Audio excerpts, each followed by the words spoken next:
طويل الشوق يبقى في اغتراب فقير في الحياة من الصحاب ومن يأمنك يا دنيا الدواء تدوسين المصاحب.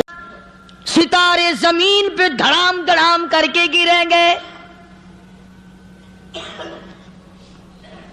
وَإِذَا الْأَرْضُ مُدَّتْ زمین بوریے کی طرح سے لپیٹ دی جائے گی.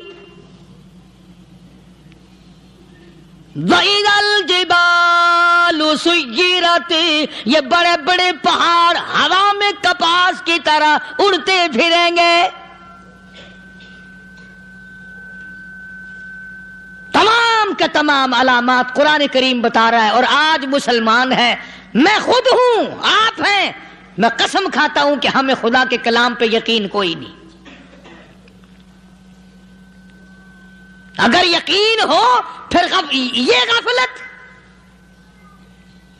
صحابی مدنی کریم صلی اللہ تعالی علیہ وسلم کا ساری رات کروٹیں بدلتا ہے. صبح ہوئی بیٹی نے پوچھ لیا، ابا جان میں ساری رات دیکھتی رہی آپ کو نیند نہیں آئی، کیا کوئی تکلیف ہے؟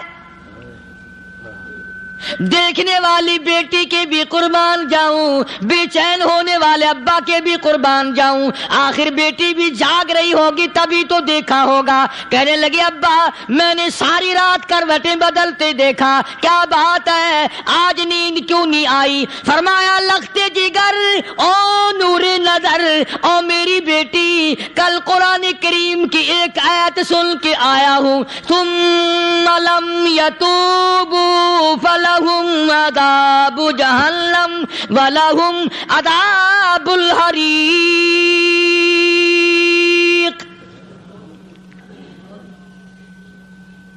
او میری بیٹی، جس نے قرآن کریم کے ذریعے جہنم کی خبر سن لی ہو، جہنم کے انگاروں کی خبر سنی ہو، جس نے جہنم کی تباہ کاریاں سن لی ہو، او میری بیٹی نیند کیسے آئے؟ کیسے نیند آئے؟ امام شافعی رحمت اللہ علیہ اتنے بڑے جلیل القدر ولی کامل ہیں، وقت کے امام ہیں، پرہیزگار متقی ہیں. اپنی بیٹی کو فرمانے لگے لختے جگر تیری آنکھیں بگڑتی چلی جا رہی ہیں، میں دیکھتا ہوں تو ساری رات نیند نہیں کرتی، ساری رات سوتی نہیں، مصلی پہ کھڑی ہو کر قرآن پڑھتی رہتی ہے، تو کچھ نیند کر لیا کر، آنکھوں سے محتاج ہو جائے گی. عرض کرنے لگے ابا جان نیند آتی ہے، بستر پہ لیٹ جاتی ہوں، آنکھ لگنے کو ہوتی ہے، فوراً میرے دل میں خیال آتا ہے شافی کی بیٹی تو نے تو بستر سنبھال لیا، صبح تیری نامعلوم زمین کے اوپر ہوگی یا لاکھوں من مٹی کے نیچے ہوگی. پھر میری نیند اکھڑ جاتی ہے، پھر کھڑی ہو کر خدا کا قرآن پڑھتی ہوں. وہ ساری رات قرآن پڑھا کرتے تھے، اور بدقسمت قوم تمہیں صبح اٹھ کر قرآن کا سپارہ پڑھنے کی توفیق نہیں. اے مسلمان پر قرآن کا دیدار نصیب نہیں، قرآن کی زیارت نصیب نہیں. گدھے کی طرح کھاتے سو گئے اور گدھے کی طرح صبح اٹھ کر کھانا پینا شروع کر دیا. تو رب کے کلام کا اتنا باغی کہ تو دیکھنا پسند نہیں کرتا.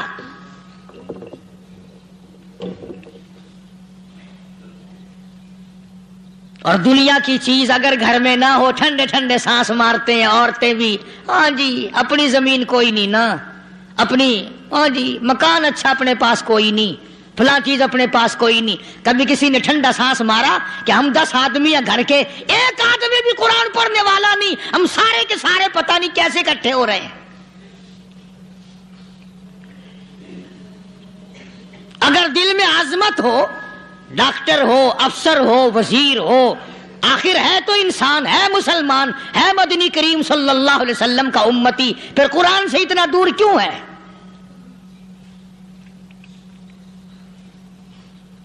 تو اللہ پاک جل شانہ نے فرمایا میرے بندے ہر حال میں ڈر. ہاں تیری ساری چلاکیوں کو میں جانتا ہوں، تیری ساری ہوشیاریوں کو میں اچھی طرح جانتا ہوں. فرمایا وہ دن دور نہیں، آیا وقت قیامت کا، آیا، کوئی کسی کے کام نہیں آئے گا. فرمایا ان وعد اللہ حق فلا تغرنکم الحیات الدنیا. دنیا نے پھنسا لیا، چہل پہل میں پھنس گئے، اس کے رنگ روغن میں لگ گئے، اس کی زیب و زینت میں لگ گئے. رات اسی کی سوچ ہے، دن میں اسی کا فکر ہے، اور مرنے کا کسی کو بھی فکر نہیں. قرآن کریم کے آخری سورت آخری لقمان کے آخری آیتوں میں عجیب مضمون رکھا ہے. فرمایا ان اللہ عندہ علم الساعۃ وینزل الغیث. قیامت کا ٹھیک وقت اللہ کے سوا کوئی نہیں جانتا. کسے معلوم ہے ابھی اگلے منٹ میں کیا ہو جائے گا، سیکنڈ میں کیا ہو جائے گا. اچھا ایک بات میرے ذہن میں آئی. یہ بڑے بڑے لوگ آپ کو ملیں گے دیہاتوں میں بھی، بازاروں میں بھی، شہروں میں بھی. فلانا بزرگ غیب کی باتیں بتایا کرتا تھا، فلانا ولی یوں بتایا کرتا تھا. کبھی یہ بھی تو پوچھنا کہ اس ولی نے کبھی یہ بھی بتایا کہ میں مروں گا کب، کس دن مروں گا. جب اپنی موت کا پتہ نہیں تو اور کسی چیز کا کیا پتہ ہے. صرف اٹکل پچو تیر لگانے والی بات ہے. ابھی چند مہینے ہوئے یہاں میرے پاس چند نوجوان آئے ملتان شہر سے اور کہنے لگے کہ 25,000 کی چوری ہو گئی ہے، بتا کدھر کون لے گیا، کدھر لے گیا. میرے پاس آئے یہاں. میں نے کہا بتا دوں گا پر آدھے لوں گا. کہنے لگا نہیں نہیں دیکھنا جی اتنا تو نہ کرو. اور میں نے کہا وہ سارے ہی چلے گئے یار. یقین کرو میں یہاں چارپائی میں بیٹھا ہوں دروازے کے باہر، عصر کے بعد پوری پارٹی آئی اسی شہر کی کہ 25,000 روپیہ گم ہو گیا ہے، بتا کدھر گیا ہے. سب لوگ کہتے ہیں قاری حنیف بتاتا ہے. سنو قاری حنیف بتاتا ہے، ٹیلا کرا دوں گا میں.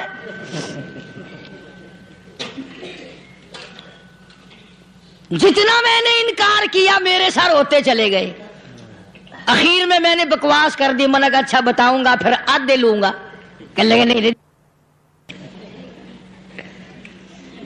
تماشا دیکھا یعنی اندازہ لگاؤ کہ ہم شہر سے سن کر آئے ہیں کہ قاری حنیف چوریاں بتاتا ہے. اللہ غنی، کس کو معلوم ہے کہ ابھی کیا ہو جائے گا. اللہ پاک نے کسی کو نہیں بتایا. فرمایا ان اللہ عندہ علم الساعۃ وینزل الغیث. قیامت کا ٹھیک وقت کسی کو معلوم نہیں، بارش کا کوئی پتہ نہیں کب ہوگی، کتنی ہوگی. تم ابھی کہہ رہے ہوگے کہ جی محکمہ موسمیات والوں کو پتہ چلتا ہے. ان 3 مہینے میں یہ محکمہ موسمیات والے کئی دفعہ کہہ چکے ہیں کہ بوندا باندی ہوگی، مگر کچھ بھی نہیں ہوا.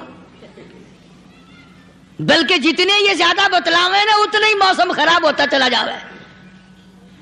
پچھلے سال انہوں نے روئی کی گانٹھوں کی گنتی بتائی کہ اتنی کپاس پیدا ہوگی ملک میں، اتنی روئی کی گانٹھ بنے گی، اتنی باہر بھیجیں گے اور اتنی اپنے گھر رکھیں گے. ذرا پوچھو تو صحیح ذمہ داروں سے سر کھجاتے پھریں کہ کھاد کے پیسے بھی واپس نہیں ہوئے.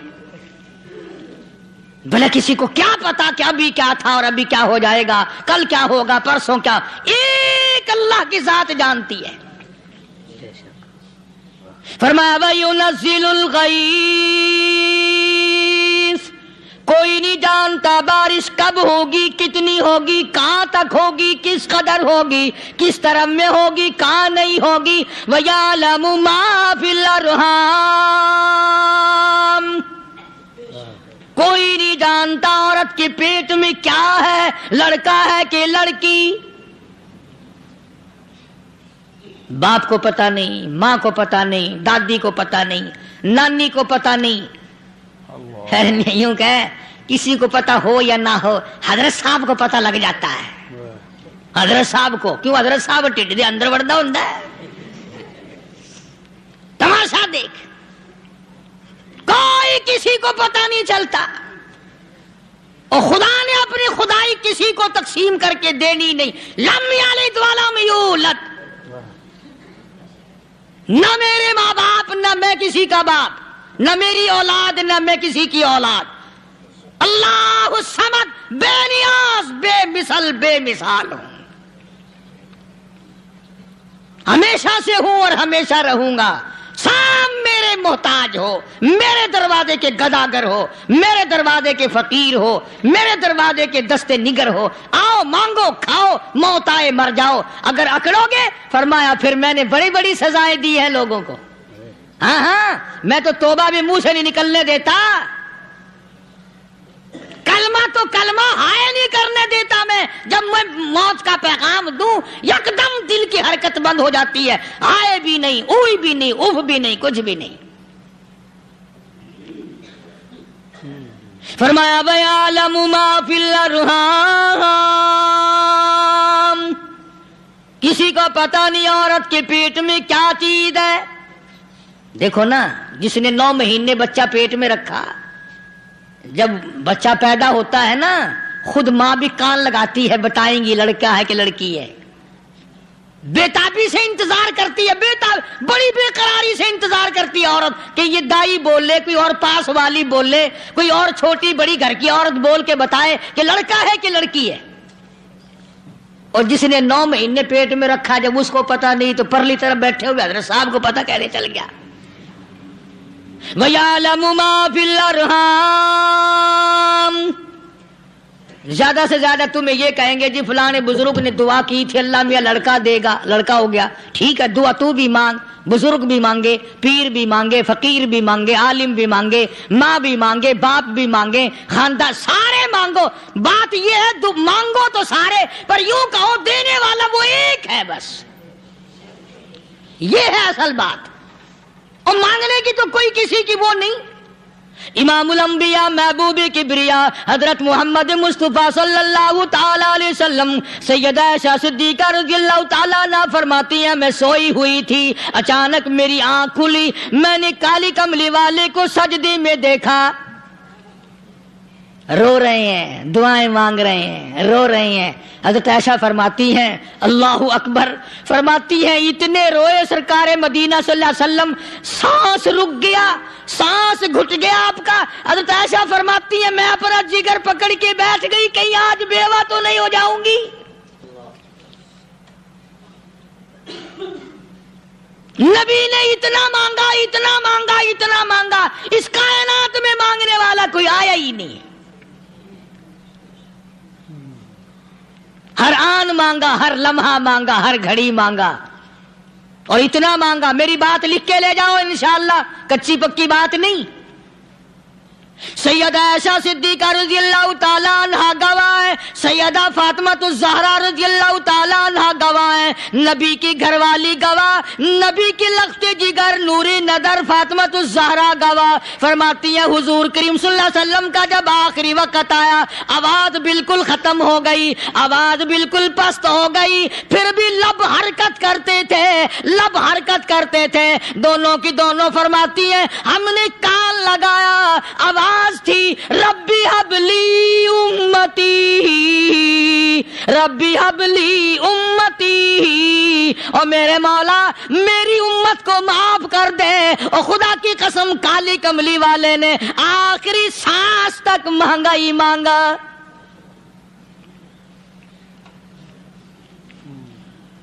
چاہے تیرے لیے مانگا, امت کے لیے مانگا, مگر ہر وقت مانگا. اور یوں فرمایا کہ میدان حشر میں جب لوگ چاروں طرف سے پریشان ہو کر, عاجز ہو کر, تنگ ہو کر, دھکے کھا کر, ذلیل ہو کر انبیاء علیہ الصلوۃ والسلام کے مشورے سے جب حضور کریم صلی اللہ علیہ وسلم کے دربار میں آئیں گے, مشکاۃ شریف میں حدیث موجود ہے, ارشاد حضور کریم صلی اللہ علیہ وسلم کا, فرمایا لوگ مجھے سفارش کے لیے کہیں گے اللہ اکبر, اللہ اکبر کبیرہ. تو یوں فرمایا, یہ نہیں فرمایا کہ میں اللہ میاں کو ٹیلی فون کروں گا کہ دیکھنا ذرا خیال کرو امت آ رہی ہے میری, یا امت کو یہ کہے کہ رکا لے جاؤ, بلکہ یوں فرمایا جیسے امت آ کر کے مجھے پریشان کرے گی میں سجدہ کروں گا, میں سجدہ کروں گا. اس وقت بھی سر میرا در تیرا, جھولی میری عطا تیری, اور حدیث پاک کا اگر مضمون پڑھ کر دیکھو سارے مضامین حل ہو جائیں. یوں فرماتے ہیں خود حضور کریم کہ میں اتنا لمبا سجدہ کروں گا اس وقت قیامت میں، اتنا لمبا سجدہ کروں گا کہ 7 دن 7 راتیں کا وقت 1 ہفتے کے برابر وقت لگ جائے گا، میں سر سجدے سے نہیں اٹھاؤں گا.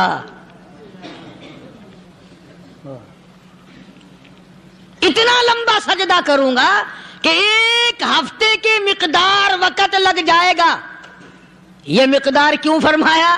قیامت کا دن ہے نا، دن ڈھلنا نہیں، چھپنا نہیں، رات آنی ہی نہیں، رات تو ہے ہی نہیں نا، اس لیے فرمایا 1 ہفتے کی مقدار دن لگ جائے گا، وقت ختم ہو جائے گا پورا ہفتے کے برابر. اس کے بعد اللہ پاک مجھے فرمائیں گے ارفع راسک یا محمد صلی اللہ علیہ وسلم، میرے محبوب سر اٹھاؤ، سل مانگو توتا دوں گا، مانگو دیا جائے گا. سوف یعطیک ربک فترضی، تیرا رب تجھے راضی کر دے گا. صحابہ اکرام رضوان اللہ تعالی علیہ مجمعین نے عرض کر دیا یا رسول اللہ صلی اللہ علیہ وسلم آپ کس وقت راضی ہوں گے؟ کتنے لوگ جنت میں چلے جائیں گے، دوزخ میں چلے جائیں گے، آپ کس وقت راضی ہوں گے؟ خدا کی قسم اس محسن کائنات کا کیا کہنا کالی کملی والے نے جو ہم پر مہربانی فرمائی. یوں فرمایا جب تک ایک ایک امتی کلمہ پڑھنے والے کا ہاتھ پکڑ کر جنت میں نہ لے جاؤں میں محمد الرسول اللہ کو چین نہیں آئے گی. ایک ایک کو لے جاؤں گا اور چین نہیں آئے گا مجھے اس وقت بھی. تو عرض یہ کر رہا تھا کہ قرآن کریم نے اور تمام چیزوں میں عقیدے کا سدھار کہ عقیدہ بناؤ. یہ جو عقیدہ ہے نا اس کی حیثیت ایسی ہے جیسے پہلی اینٹ عمارت کی. اگر اینٹ ٹیڑھی ہو گئی تو ساری عمارت ٹیڑھی ہو جائے گی. اگر عقیدہ صحیح نہیں تو سارے اعمال ٹیڑھے ہو جائیں گے، اور اگر عقیدہ صحیح ہے تو اعمال بھی اور تمام افعال بھی اخلاق بھی تمام کی بنیاد جو ہے وہ صحیح رہے گی اور اچھی توفیق ہوگی. یہ عربی کلمہ ہے، آپ اور میں اگر کلمے کا معنی سمجھ لیں پھر بھی بات بنتی ہے.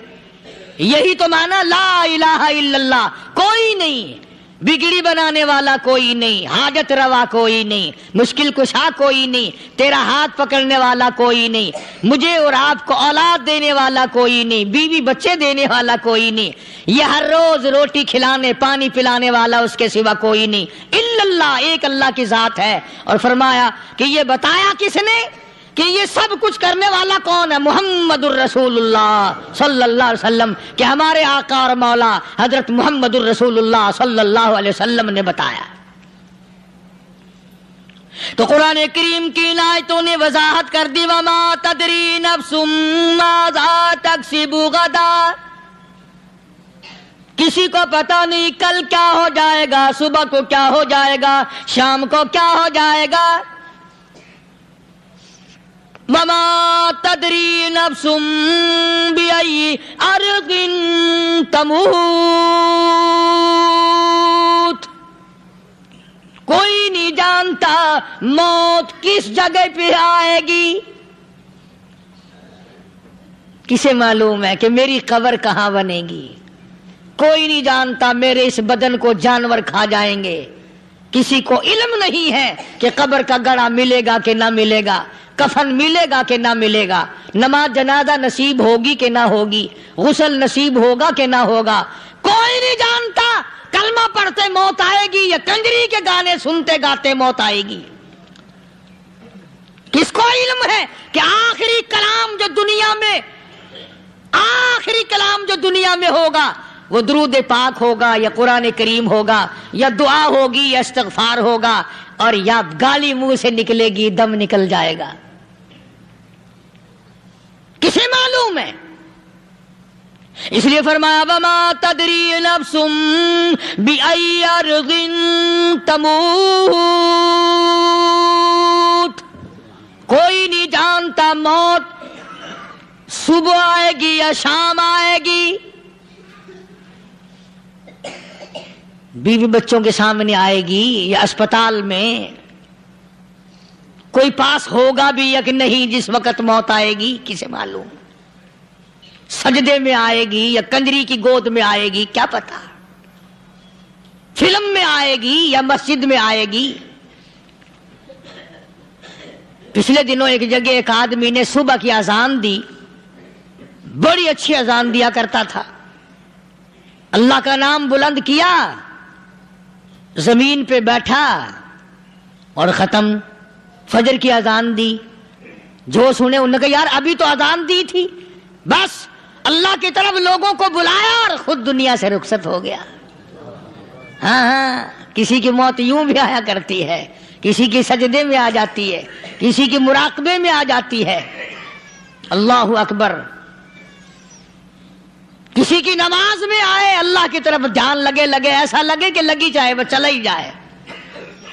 ہمارے استاد محترم مولانا عبد الخالق صاحب رحمۃ اللہ علیہ یہاں کبیر والے میں تھے، بہت بڑے عالم، جید عالم، سمندر تھے علم کے، بس صبح کی نماز کے بعد مراقبے میں بیٹھے اللہ اللہ کر رہے ہیں، بس جیسے اتحیات میں بیٹھتے ہیں نا اسی طریقے سے بیٹھے تھے۔ دن چڑھ گیا، بھتیجے نے آ کر کے کہا حضرت ناشتہ تیار ہے، جواب کوئی نہیں۔ پھر کچھ دیر کے بعد آیا کہ حضرت ناشتہ تیار ہے، جواب کوئی نہیں۔ اور دن چڑھ گیا، ہاتھ لگا کے دیکھا کہ حضرت تو پہنچ گئے اللہ کے یہاں۔ کس حالت میں؟ ایسی اللہ اللہ اللہ سے لو لگائی کہ اللہ ہی کے یہاں چلے گئے۔ اور ان اللہ والوں کے پاس اس نیت سے لگا کرو میری آخرت بن جائے، میری قبر بن جائے، میرا آخری کلام جو دنیا میں ہو وہ کلمہ ہو، استغفار ہو، درود پاک ہو، قرآن کریم ہو، پھر تو مزہ ہے۔ اور اگر ہائے ہائے ہائے ہائے کرتے مر گئے تو کیا ہوا؟ فرمایا ان اللہ علیم خبیر، میں خدا کی ذات تمام چیزوں سے واقف ہوں، مجھے تو پتا ہے نا، تیرے ایک ایک سانس کا پتا ہے، تیری رگ کے ایک ایک خون کے قطرے کا مجھے پتا ہے۔ اسی لیے کہا کرتا ہوں کہ عادت ڈالو درود شریف پڑھتے ہوئے چلنے پھرنے کی، کلمہ کلام پڑھتے ہوئے چلنے پھرنے کی، استغفار کرتے ہوئے چلنے پھرنے کی۔ پہلے زمانے میں جب ٹھوکر لگتی تھی تو لوگ سبحان اللہ کہتے تھے، اللہ اکبر، استغفر اللہ۔ اب گالی منہ سے نکلتی ہے، اب گالی منہ سے نکل رہی، گالیاں بکتے ہوئے لوگ مر رہے ہیں۔ حضرت معاذ بن جبل رضی اللہ تعالیٰ عنہ مدینہ پاک میں بیمار ہے، آخری وقت ہے۔ صحابہ کی ایسی ایسی موت آیا کرتی تھی، چاروں طرف جتنے گھر والے بیٹھے ہیں، اماں بھی، بیٹی بھی، گھر والی بھی، بہن بھی، بھائی بند بھی، قبیلہ بھی، خاندان بھی، مدینہ شہر ہے، کالی کملی والے کا شہر ہے، حضرت معاذ بن جبل کا آخری وقت ہے، چاروں طرف بیٹھنے والے بھی تلاوت کر رہے ہیں قرآن کریم کی، خود معاذ بن جبل بھی تلاوت فرما رہے ہیں۔ اچانک حضرت معاذ رضی اللہ تعالیٰ عنہ رونے لگے، روئے حضرت معاذ۔ یہ وہ جوان ہے جس کو رخصت فرمانے کے لیے یمن کا گورنر بنا کر کے بھیجا حضور صلی اللہ علیہ وسلم نے۔ حضور صلی اللہ علیہ وسلم اس کو روانہ فرمانے کے لیے کئی میل پیدل تشریف لے گئے۔ ہاں حضور کے صحابہ۔ تو معاذ بن جبل جب رونے لگے تو گھر والوں نے پوچھا کیوں؟ کوئی بیٹھا ہوگا نا، کہنے لگا ڈر گئے، موت سے ڈر رہے ہو، موت سے ڈر کے رو رہے ہو؟ حضرت معاذ کہنے لگے نہیں، موت سے کیا ڈرنا، میں کیوں ڈروں موت سے، اس نے تو آنا ہی آنا ہے، میں نہیں ڈرتا۔ انہوں نے کہا پھر رویا کیوں رو رہے ہو؟ اللہ اکبر۔ صحابی کہتا ہے میرے دل کی تمنا میرے دل میں رہی، میری آرزو پوری نہ ہو سکی، میری حسرت میرے دل میں رہی، میرا شوق پورا نہ ہو سکا، میری آرزو پوری نہ ہو سکی، میری تمنا پوری نہ ہو سکی، بستر پہ موت آ رہی ہے اس لیے رو رہا ہوں۔ اے کاش کاش رمضان کا مہینہ ہوتا، میں روزے دار ہوتا، گرمی کا موسم ہوتا، مجھے سخت پیاس لگی ہوتی، کفار سے مقابلہ ہوتا، میدان جہاد اور جنگ ہوتا، میں کئی کافروں کو قتل کر دیتا، پھر وہ مجھے قتل کر دیتے، میری زبان کاٹ لیتے، میری اللہ کے یہاں پیشی ہوتی، میرا رب مجھ سے پوچھتا میں آج دنیا سے کیا لایا، میں عرض کرتا الہی بولوں کیسے، تیری راہ میں زبان کٹا کے آیا ہوں اور روزہ رکھ کر آیا ہوں، تیرے محبوب کے حوض کوثر کے پانی سے روزہ افطار کروں گا۔ کہتا اس لیے رو پڑا ہوں کہ بستر پہ موت آ رہی ہے۔ ڈر کس چیز کا؟ یہ نہیں ڈرا کرتے تھے۔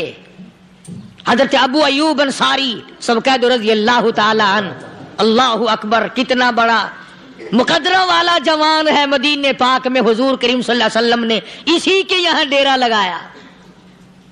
آخری وقت ہے، بیمار ہیں ابو ایوب انصاری، مدینے سے صحابہ جنگ کے لیے چلے۔ صحابہ کی تمنائیں دیکھو، ہم جتنے بیٹھے ہماری تمنا تو یہی ہے نا، کاروبار بڑھ جائے، مکان دکان کا ساز و سامان بڑھ جائے، یہ مل جائے وہ مل جائے، یہ ہو جائے وہ ہو جائے۔ ابو ایوب انصاری بیٹھے ہوئے دیکھ رہے ہیں صحابہ سواریوں پہ پیدل، تلوار، نیزے، تیر لے کے چلے۔ ابو ایوب انصاری کہنے لگے کہاں چلے ہو؟ کہ جہاد فی سبیل اللہ کے لیے۔ کہنے لگا مجھے بھی لے چلو۔ سمجھ رہے ہیں آپ سارے؟ فرمایا مجھے ساتھ لے چلو۔ کہا کمال ہے، بیمار آدمی اور جنگ میں بیمار کا کیا کام ہے، کیا کرو گے؟ نے کہا مہربانی کرو، احسان کرو مجھ پر، مجھے ساتھ لے کے چلو۔ خدا کے بندے بیمار ہے، کرے گا کیا میدان جہاد میں؟ کہنے لگا تم تو بیمار کی بات کر رہے ہو، مجھے ساتھ لے چلو اونٹ پہ ڈال کر۔ توجہ کرنا ذرا، آخری بات میرے یاد آئی ہے، بتانے لگا ہوں۔ ابو ایوب انصاری حضور کا میزبان مدینے والا کہتا ہے میں بیمار ہوں، مجھے اونٹ پہ ڈال کے لے چلو، اور اگر میری راستے میں موت آ جائے پھر بھی میری لاش کو ساتھ لے جانا۔ جہاں کفر اور اسلام کا جنگ ہوگا، مقابلہ ہوگا، اس میدان میں میری لاش کو پھینک دینا۔ شاید کسی مجاہد کی سواری کا پیر میرے اوپر آ جائے، میں بھی قیامت میں اللہ کے حضور میں کہوں گا یا اللہ تیرے میدان جہاد سے اٹھ کے آیا ہوں میں بھی۔ اندازہ لگا ابو ایوب انصاری کی تمناؤں کو دیکھ، حسرتوں کو دیکھ۔ فرمایا مجھے ساتھ لے چلو، اگر میری موت آ جائے تو لاش کو بھی پھینکنا نہیں، دفن راستے میں نہ کرنا، ساتھ لے چلو، وہاں میدان میں ڈال دینا، اور اسلام کے لیے جو لڑنے والے ہوں، کفر کو مٹانے والے ہوں، ان کے پیر میرے اوپر آ جائے میں کامیاب ہو جاؤں گا۔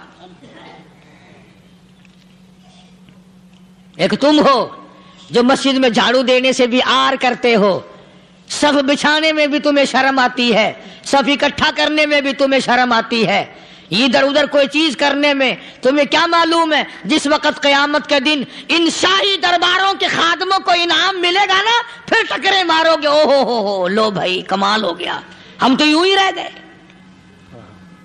تو آج توفیق نہیں رہی، اللہ سے مانگ، سوتے بھی مانگ، جاگتے بھی مانگ، ہر وقت مانگ، وہی تیری میری جھولی بھرے گا، اسی کی عطا اور بندہ نوازی سے ہم سب کا کام چلے گا۔ فرمایا ان اللہ علیم خبیر، میں تمہاری ضروریات کو بھی جانتا ہوں، ہر چیز کا مجھے پتا ہے۔ اللہ مجھے اور آپ کو عمل کی توفیق عطا فرمائے۔ اللہ پاک اپنے فضل و کرم سے ہم سب کو اپنے بندے بنا لے، عقائد اور اعمال کی درستی فرما دے، مرتے وقت ایمان کی دولت عطا فرمائے۔ وآخر دعوانا الحمدللہ رب العالمین۔ دوستو، امید کرتا ہوں کہ آپ حضرات نے اس بیان کو پورا سنا ہوگا۔ بیان کیسا لگا کمنٹ میں ضرور بتانا، اور اپنے دوستوں اور رشتہ داروں کو شیئر ضرور کرنا۔ اللہ تعالی ہم سب کو اس بیان پر عمل کرنے کی توفیق عطا فرمائے۔ تو دوستو پھر ملتے ہیں اگلی ویڈیو میں، جب تک اپنا خیال رکھیے۔ ہمیں دعاؤں میں یاد رکھیے۔ السلام علیکم ورحمۃ اللہ وبرکاتہ۔